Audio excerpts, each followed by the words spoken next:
昨天中秋，各大动物园都给熊猫们准备了月饼。北冻的月饼应该是窝头包红枣，徐老爷给萌萌放在了小篮筐的下面。萌萌拿到后，看着月饼形状的窝头，一脸嫌弃的要吃又不想吃，最后还是卖了老徐一个面子，勉强咬了一口。谁知道不咬不知道，一咬吓一跳，萌萌一脸的不可思议，内心 OS： 哇塞，太阳打西边出来了，今天的窝头竟然有馅了。萌兰也很喜欢这款月饼，吃完了都还意犹未尽的舔了舔手，甚至把掉在地上的渣渣都捡起来吃了。最不挑食的二哥吃的就更香了，徐老爷还给二对脸拍了一张帅照。但到了作精公主小白天这里，加了红枣也是同样不爱吃，一手个拿一半，怎么闻都是一脸的嫌弃。于是就把其中的一块放在肚子上，然后又顺势拨到了地上，紧接着还十分豪横的转头看向正在拍摄的面面奶爸，像是在说我就扔了怎么地，就让你拍，看你能拿我怎么样。虫洞这边也给每个熊孩子都准备了一份中秋美食，一大早奶橙和外公就给可可爱的那份端到了他们的餐桌上。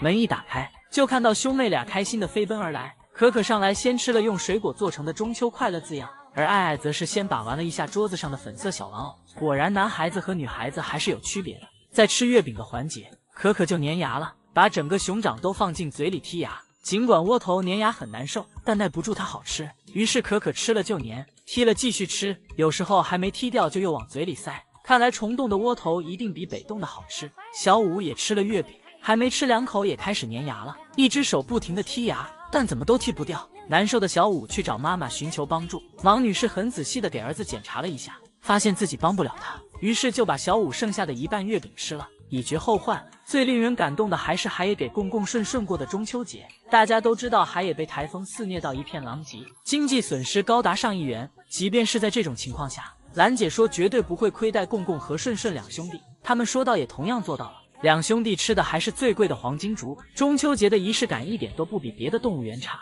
有月饼有水果也有新玩具，果然是真爱就不会惧怕任何考验。最后希望海野能尽快好起来。会持续降雨，卧龙境内突发泥石流，神树坪基地紧急闭馆。中心为了不让粉丝们担心，及时发布公告向大家报平安。在这种极端天气下，相对于生活在圈养条件下的大熊猫，大家可能更关心的是天台山参与野培的3对母子，以及负责野培的工作人员。还记得不久前天台山下大雨，某奶爸背着食物，拿着无线电，趟着湍急的水流去找贤贤母子的场景，让人感到欣慰的是，他们适应恶劣天气的能力要远远超出我们的认知。晒又晒，大的雨还在树上玩。即便下着如此大的雨，不满1岁的贤贤大仔还能在几十米的大树上悠闲地抖动着脚丫玩耍，而且他们也会在野外找到适合藏身的地方当做巢穴。贤贤出来了啊，贤贤又给你背吃的来了吼。某奶爸一边给贤贤送上美味的食物，一边叮嘱贤贤要照顾好幼崽。这么大的雨，你要跟你的崽崽在一起，把崽崽照顾好。我都看到你崽崽了，那树子上，你就在树下守护着崽崽的安全啊！给你背绳子、背苹果、胡萝卜、窝窝头啊，下午也给你背来吼。虽然某奶爸说的云淡风轻，但他们此时的工作难度势必要大大增加的。他们不仅要克服恶劣天气，一天2次去给熊猫妈妈送吃的，还要绕着野培圈的围栏走上一圈，观察有没有围栏损坏和倒树的情况。他们工作的辛苦程度基本上可以想象得到，希望灾害尽快过去，一切都能重归平静。我在比心来，盘点金虎和奶爸奶妈互动的名场面。这天奶妈和金虎聊起了天津的喜乐妹妹，金虎刚开始表现得特别兴奋。金虎，你知道天津的喜乐妹妹吗？好看吗？啊，喜欢吗？奶妈说要给她看照片，把金虎急得都想把头从栏杆里伸出来了。我给你看看喜乐妹妹的最新的照片呀。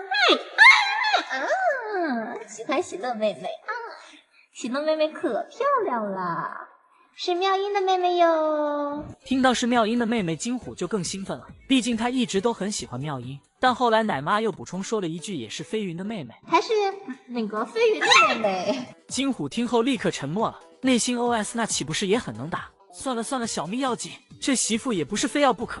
可能金虎还不知道，飞云已经是他们家脾气最好的姑娘了。如果真的是喜乐，把金虎打哭也不是没有可能。这天奶爸拿个锤子来逗金虎玩，把锤子放在笼子前，看金虎会不会伸手去拿。刚开始金虎一点也不感兴趣，但后来奶爸说这是威力无比的雷神之锤，金虎瞬间来了兴致，心想那用这个对付隔壁的婆娘会不会有胜算呢？于是便真的伸手去拿了。奶爸见状，赶紧把锤子收走了。金虎爱挖煤，平时把自己整得挺埋汰的。这天，奶妈让奶爸给金虎拍拍手掌上的土。哎，冒烟了！你给他胳膊上的泥拍一拍呗。哎呀，脏死了！那扬起的灰尘，差点就把奶爸给送走了。难怪奶妈会说，只要靠近金虎，就会闻到泥土的芬芳。但这都不是最夸张的。这天，金虎把内设造得一塌糊涂。昨天晚上，金虎同学把自己的便便汤均匀地抹在了自己屋子里的各个角落，以及均匀地混在了自己的喝水盆里。听这场面应该和画虎造的差不多，但奶妈对金虎宠的也是没边，竟然说他这是绘画天赋。英雄对金虎的控诉，你觉得是什么？不满意，我觉得是金虎有天分，对，画天分。还有一次是奶妈做了新发型，想得到金虎的认可，便一大早就去找他。结果金虎这个倒霉孩子连说带比划的给奶妈回应：说我好看，说我的新发型好看。我砸你好！而且这还不够，他起身离奶妈远远的又说了一遍：这和学校里爱捣蛋的小男生有什么区别？大家还知道金虎和奶妈哪些有爱的互动吗？盘点饲养员的收猫名场面。这天，几个奶妈看着不想回家的熊孩子一脸的愁容，眼看手里的窝窝头马上就吃完了，奶妈也是说尽好话，但她却丝毫没有要回家的意思。如果是力气大的奶爸，还能直接抱上就走，但奶妈力气小啊，只能干着急。就在此时，其中一位奶妈心生一计，于是她便让其他奶妈先回去，她这边好实施自己的计划。只见奶妈一个眼疾手快，抢走熊孩子手里的窝窝头，转头就跑。这操作直接把熊孩子整懵了，但转念一想，被抢吃的绝对不能忍，于是便气势汹汹地追了上去。于是奶妈收猫成功。除了使用这种激将法，奶爸奶妈还会培养自己的亲信，以猫治猫。小时候的萌兰可谓是奶爸之鹰犬，基地之爪牙。别看司汤圆现在像个顾家的老嫂子，还会晒被子，小时候他也喜欢挂树不下班，而且怎么喊他都是已读不回。于是奶爸就使出了他的秘密法宝，让萌兰上树去收他。接到指令，很快萌兰就爬上了树。萌兰上去之后，对自己同父异母的弟弟也是好言相劝。萌兰表示：老弟啊，跟哥回去吧。奶爸说回去就给喝盆奶。结果司汤圆并不领情，一口就咬住萌兰的大脸背儿，于是萌兰很快便落了下风，还险些摔了下去。但萌兰并没有气馁，在奶爸的鼓动下决定再战。这次萌兰可不再念及兄弟之情，上去直接就咬住司汤圆，然后往下扯。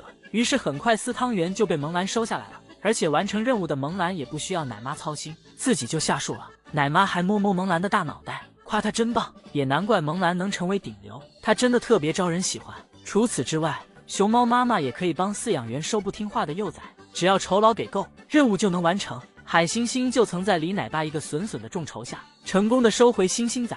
星星，交给你个任务，去把你崽崽弄下来。只见星星妈妈几声咩咩叫，